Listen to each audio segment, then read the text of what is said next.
Welcome back to a brand new video.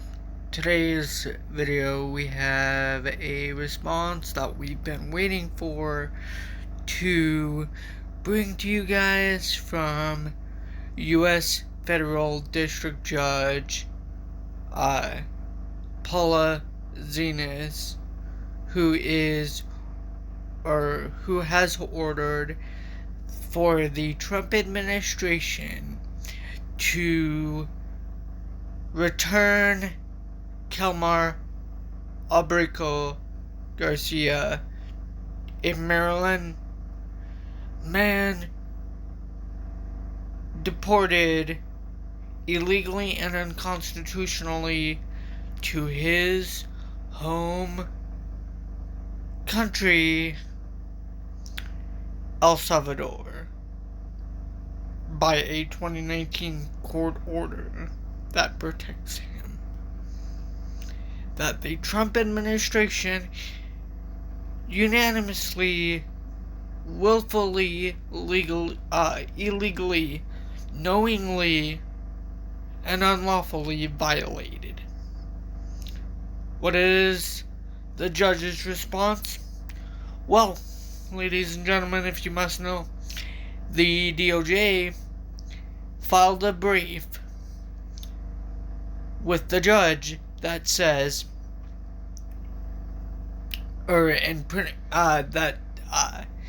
asked her to stay or throw out her order. And her response was, hell no, I stand by my order.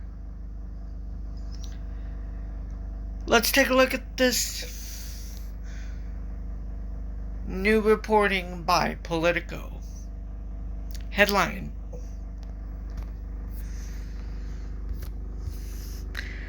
Judge reaffirms order to return Maryland man erroneously deported to El Salvador.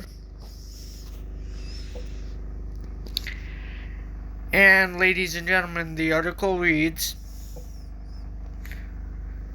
a federal judge is sticking by her demand that the Trump administration seek the immediate return of a Maryland man erroneously sent to El Salvador, where he is being held in one of the most notoriously inhumane and dangerous prisons in the United States. U.S. District Judge Paula Xinis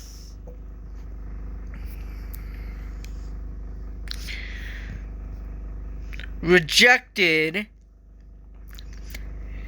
the Trump administration's entreaty to back off her Friday order, which requires the return of Kilmar Abrego Garcia by Monday night.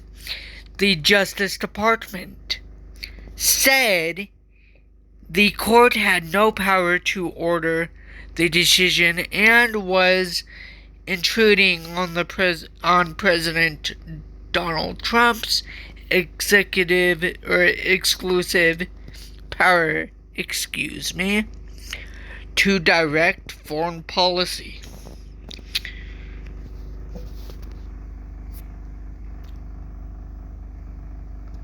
Ladies and gentlemen, that is a flat-out lie. The judge is not intruding unless it is legal. What the Trump administration is doing is not legal.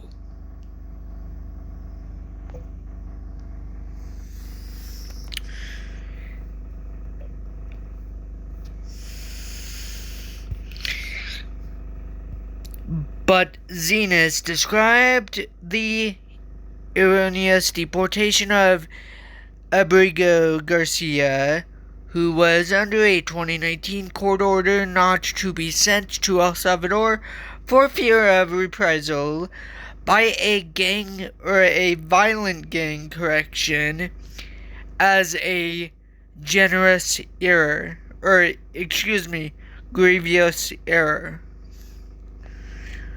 That requires his return.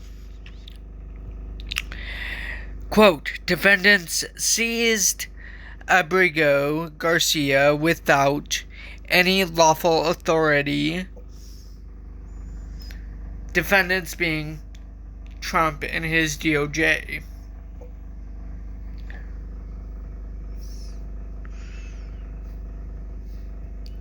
Held him in 3 separate domestic detention centers without legal basis, failed to present him to any immigration judge or officer, and forcibly transported him to El Salvador in direct contravention of immigration law. Xinis wrote in a 22-page opinion issued just after 1 a.m. Sunday morning.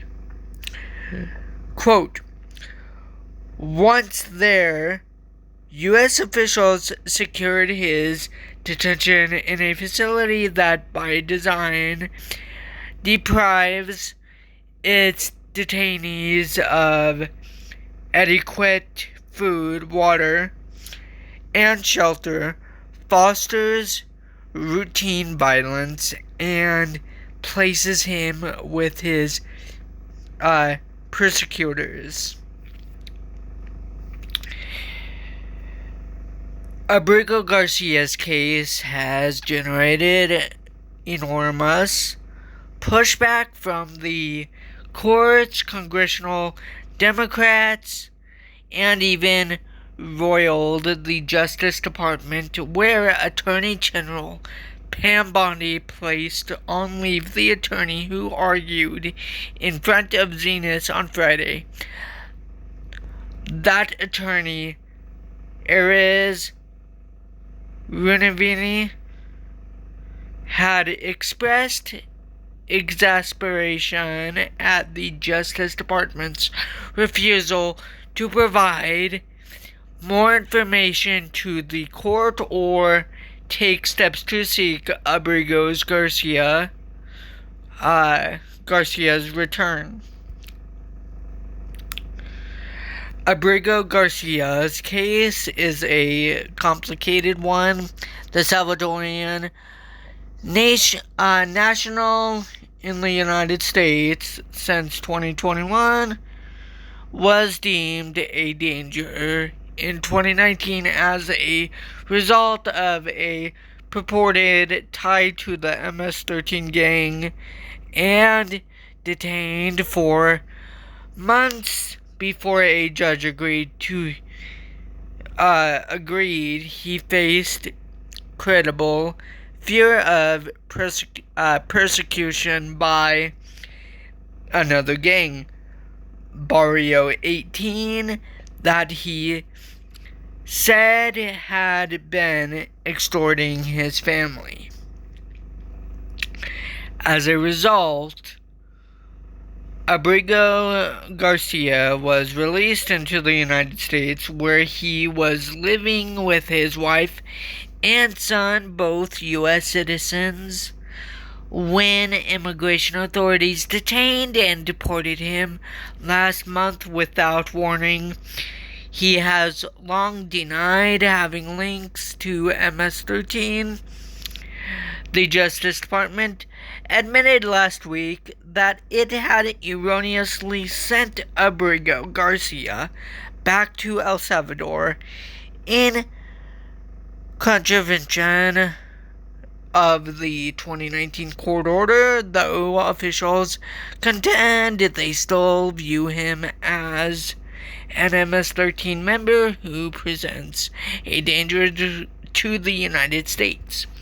Xinis noted in her opinion Sunday that the Justice Department presented no evidence that Abrego Garcia belongs to MS-13, effectively abandoning that position in her court.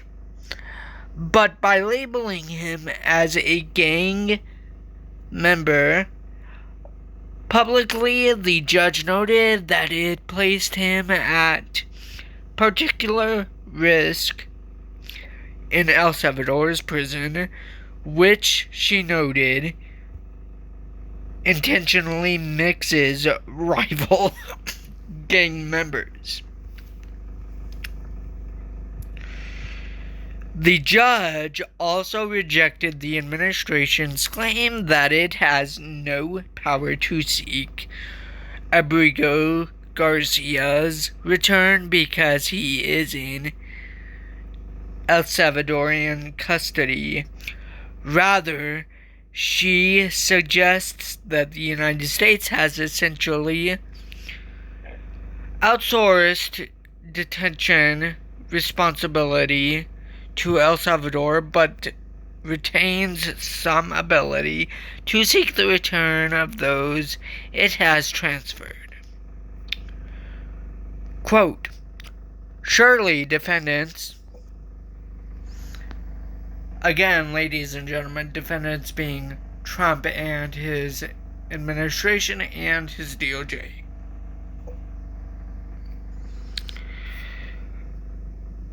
do not mean to suggest that they have wholesale erased the substantive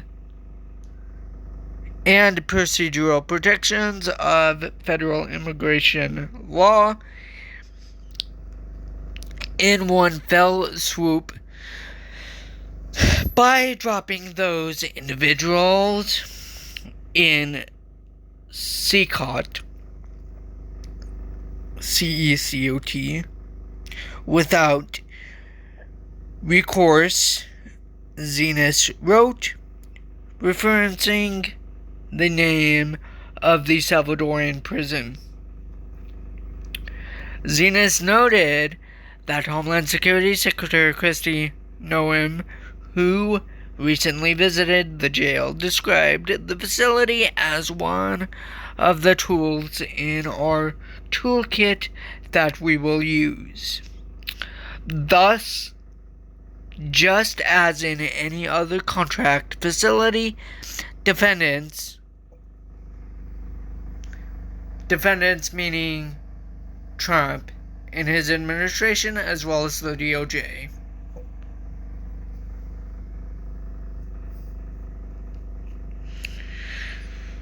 can and do maintain the power to secure and transport their detainees, Abrego Garcia included, Xinis said.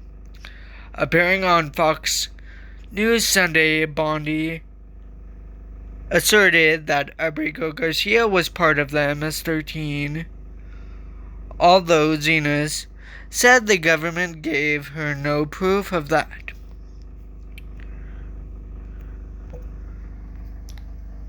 Ladies and gentlemen, in the court of law in the United States, you have to provide evidence in order to say that someone or something is dangerous and is a part of something.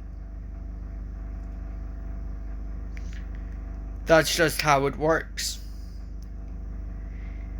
And what the Trump administration and the DOJ is doing is currently illegal and is punishable by law.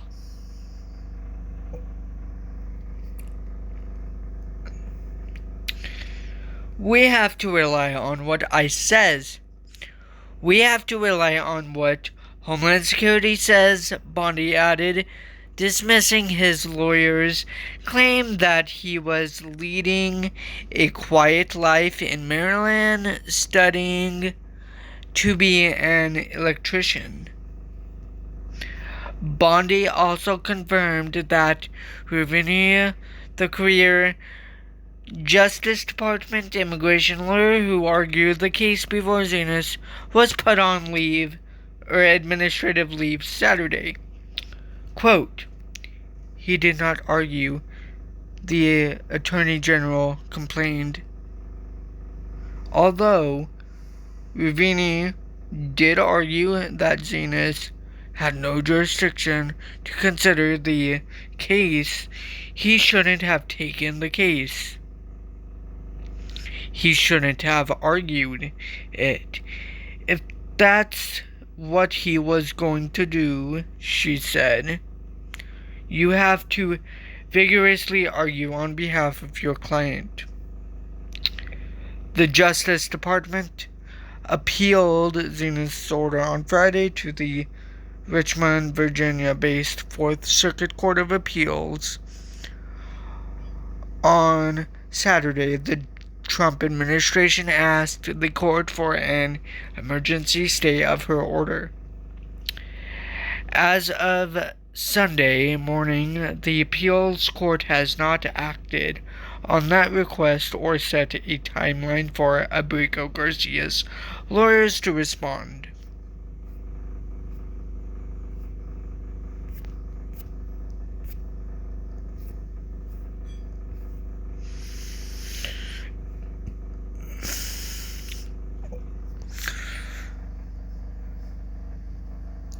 Ridiculous is what I'd say, ladies and gentlemen. Again, as always, if you did enjoy this video and legal breaking analysis reporting, please consider liking, commenting, sharing, and subscribing. If you want to make sure that you never miss a brand new legal breaking reporting, please consider hitting the bell icon, as well as hitting the all notifications option rather than the personalized notification option. That way you're notified of every single breaking legal analysis video. Another way you guys can also stay up to date on when I posted a brand new legal breaking analysis reporting to the channel and legal breaking update is by following me on my social medias that I will have linked down below. I am on Instagram, Snapchat, Threads, as well as TikTok. There, again, ladies and gentlemen, you guys can stay up to date on when I posted a brand new legal breaking reporting and legal breaking analysis update. Thirdly and lastly, ladies and gentlemen, please help me reach and achieve the overall channel goal of 150 plus subscribers. The reason why I am saying 150 plus subscribers is because right after we reach the channel goal of 150 subscribers, we have more subscribers to reach and achieve right after we achieve and reach the goal of 150 subscribers. Until my next legal breaking analysis reporting and legal breaking reporting video, ladies and gentlemen, please stay safe, please stay positive, and know that justice will prevail despite Donald Trump and his illegal administration's illegal, unconstitutional behaviors and unconstitutional and illegal executive orders.